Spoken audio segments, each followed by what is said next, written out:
Hey everybody, it is Tuesday night again. I apologize for missing last week. Migraines suck. And with all the weather changes around here, there's been a ton of them. So, last week was Halloween.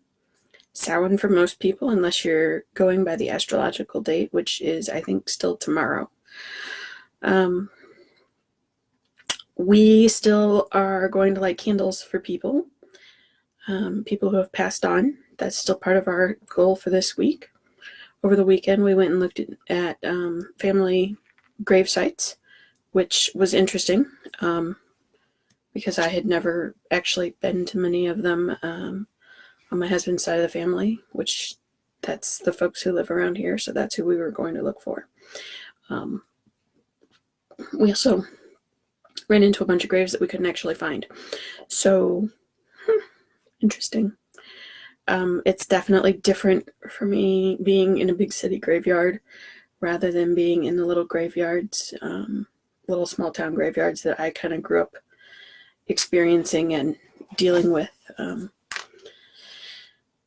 My mom tells that when I was about 4 or 5, my great-grandmother was babysitting, and I came home and said to her, "Mommy, I saw my name on a gravestone." Of course, she freaked out. I remember that day, though. We went to my great-grandfather's grave, my great-grandmother and I, and left flowers for him. I never met him. He died when my dad was relatively young. So it was, we shared a last name. So that was what I meant when I said that I saw my name. And actually, my younger brother was named after him. So it literally had my brother's name on there, just in a different order. It was a very sort of surreal thing for me at 4. It didn't really occur to me that that was somebody who was dead, right? But it really freaked my mom out that I was talking about it. Anyway, so next up is Yule. And, Yule, Christmas, they have a lot in common, and there's a lot of traditions there that we can draw from. We also have to get through Thanksgiving here in the U.S., which is always a great, fun family holiday, as long as you get along with your family. We're going to see how ours goes this year. My dad is going to come visit with my stepmom, and you never know with them. It is what it is. So we'll be talking about that some in the next few weeks, about Thanksgiving and about Yule and about New Year's. We also should talk about some other things too. So I am interested to know what sort of classes you're interested in hearing about and seeing. I'm going to videotape some more classes and make sure they get online.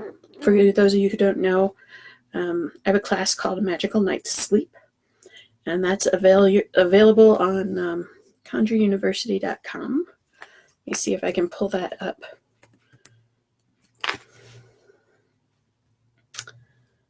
And give you the direct link.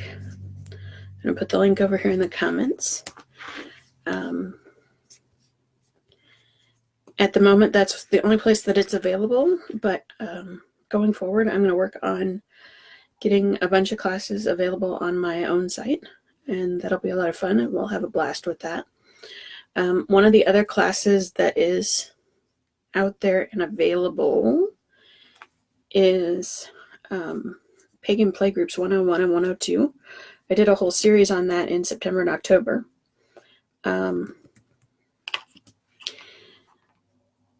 Pagan Playgroups is literally what it says. The first one is about Pagan Playgroups 101 is about how to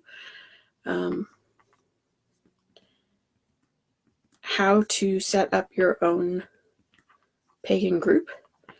And Pagan Playgroups 102 is a monthly subscription where every month we provide a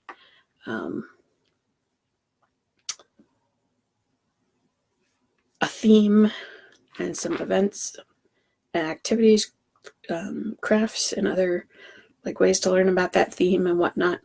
It's great for scouting groups or for like Moon Day school groups or your coven or circle or whatever church youth group.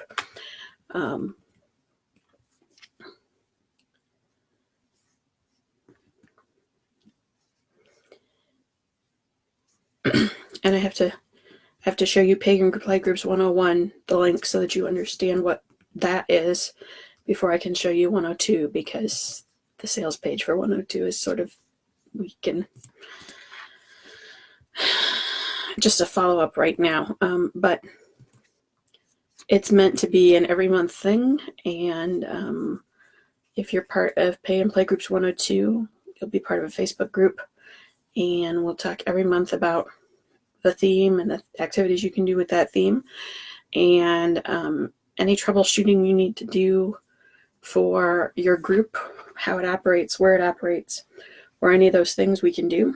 For those of you who haven't been around that long, I was the program director for Spiral Scouts for a number of years back before I had kids, which is probably a good thing I gave it up, because my kids are not, I don't have that much time with them running around. But also because they don't work so well in like big structured groups, us joining Spiral Scouts locally hasn't worked out really that well for us. It's totally possible to structure a scout group in a way that works for kids like mine, kids who have autism, kids who have other special needs. It's about managing the energy in the group, but not every group leader is great at that. And not every group leader wants to have to do that. So if you aren't used to working that way, then it's hard work to change your plan to make it work for kids who have special needs. So anyway, our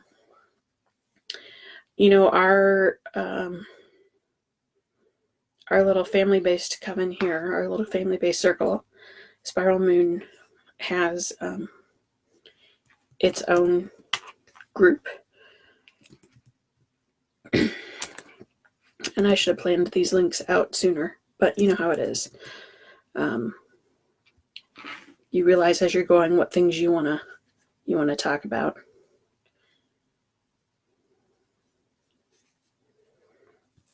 So this is our little family circle, family coven. And I'm actually going to do some more workshops on family-based circles and covens too. I think that's a great thing for people to think in that terms, because having kids is complicated, and because your kids are always going to look up to you at as the people who they know as their guidance. So anyway, our family circle has its own little family youth group / scouting program / whatever else you want to call it. We're all Facebook official, so I can say that with a straight face when I say at school that my kids are part of their church youth group. One of the things we've been working on is we are going to do badges for them, but then what do you do with badges? Where do you put them? So we decided this week that we're going to have sashes. They're going to be purple. Not that you can really see purple compared to the backdrop here, but we're going to have these lovely purple sashes, and we're probably going to have some official tie-dyed shirts. Like, we've been doing this for almost a year now, 9 months maybe, sort of semi-officially, but we don't have uniforms, and so I'm thinking about having tie-dyed shirts made for the kids with our logo on them, so that they can be official and look official when we go do things. So if you want to know more about that, go follow us on those Facebook pages, or sign up for Pagan Playgroups 101 or 102, or ask in the Magical Moms Club about different groups and different activities that are out there, or post a comment below and tell me about it. So with that, I'm going to go. It's still windy and crazy outside. It's election night, so we have to see. I'm not going to stay up for the results because staying up doesn't make them any better or any worse. But I do have to be up super early because I have to do training tomorrow morning at work. So I am going to call it a night for now, and I will talk to you all next week.